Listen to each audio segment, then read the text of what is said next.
উনি বাংলাদেশকে একটা গৃহযুদ্ধের দিকে ঠেলে দেওয়ার ধান্দা করতেছেন তার ছেলেদেরকে দিয়ে। দয়া করে দেশটাকে আর ডিভাইড করার চেষ্টা করেন না। ইউনূস সাহেব কি একবার দল করতে আসছিলেন না? আপনার মনে নাই 111 এর পরে পরে?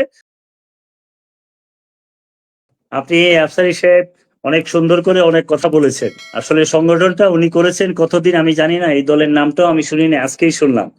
আমি দোয়া করি আল্লাহ যেন ওনাকে এই দল দিয়া জাতির জন্য কিছু ভূমিকা রাখতে পারেন। ইদানিং তো অনেক দল হচ্ছে, প্রতিদিনই একটা করে দল হইতেছে, কালকেও একটা দল হচ্ছে, আজকেও একটা হচ্ছে। ইদানিং দলের একটা হিরিক লাগছে। যাক, দল দিয়া যদি নতুন পুরান দল না পারে, ওনারা যদি পারেন, ওনারা যদি উইশ করতেছে আল্লাহ যেন ভালো রাখেন। আমি ওনার যে প্রতিটা কথার উত্তরে উনি চাঁদার কথা যেটা বলেছেন, যে বিএনপি কোথায় চাঁদাবাজি করেছে, আপনি যে ঘটনাগুলো বললেন, আমি তো কিছু কথা যেটা স্বীকার করেছি, সেই কারণে যে স্বীকারোক্তির পরে আমরা প্রতিটা বিষয়ে আমরা ব্যবস্থা নিয়েছি। একটা এমন বিষয় আপনি দেখাইতে পারবেন না যেটা আমরা করি নাই। এক নাম্বার 2, আপনি 17 বছর যাবত আমরা ক্ষমতায় নাই, আপনি যেভাবে আমাদের উপরে দুষ্টা চাবাইলেন, মনে হয় 9 মাস যাবত এই সরকারই আমরা চালাচ্ছি। এই সরকারের কোনো প্রতিষ্ঠান আমাদের কোনো কথা শুনে নাই। একটা প্রতিষ্ঠানে আমরা কোনো সন্ত্রাসী চাঁদাবাজকে ধরতে বললে ধরে নাই। আপনি এই সরকার কে চালাচ্ছে আপনি আমার চেয়ে ভালো জানেন। সুতরাং আপনি আমাদেরকে যেভাবে টার্গেট করে কথা বললেন, এতে করে মনে হচ্ছে না যে আপনারই তো 2000 বহিষ্কার করেছেন, ধরছে না বলছেন। আপনি আমার কথার মধ্যে আবার কথা বলতেছেন, এই যে আপনি ইন্টারাপ্ট করতেছেন, আমি ইন্টারাপ্ট করার পর আপনি বলেছেন আমি তো চলে যেতে চাচ্ছিলাম, কথা বলতে দেয় না। আপনি যে আমার কথার মধ্যে কথা বলেছেন, এটা কি ইন্টারাপ্ট হচ্ছে না? না না, মিথ্যা তথ্য দিচ্ছেন।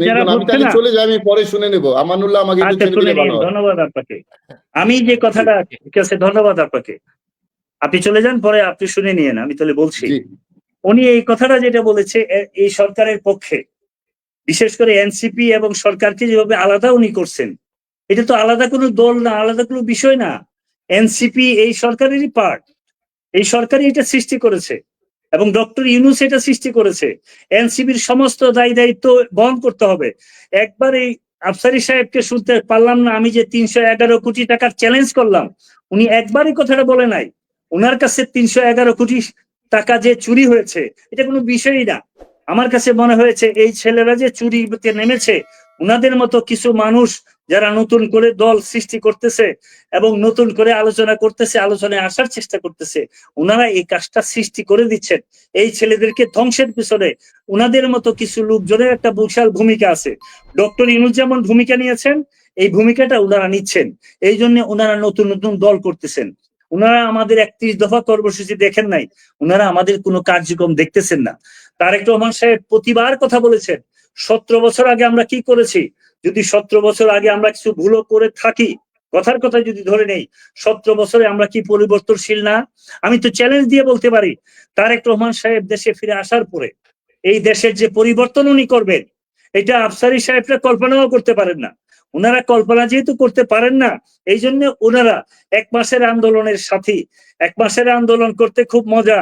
আমান ভাই, গত 17 বছর 122টা মামলা খেয়ে পঙ্গুত্ব বরণ করে শত শত মাস, 5 থেকে 7 বছর জেল খেটেছি, তারপরে আন্দোলনের সমাপ্তি টেনেছি। আর আমাদের ছেলেদেরকে যারা এই আসিফ, তারপরে হাসনাত, ওদেরকে যখন হারুন ডিবি রুমে বা হোটেলে নিয়ে গেছে, তখন আন্দোলন কোথায় ছিল?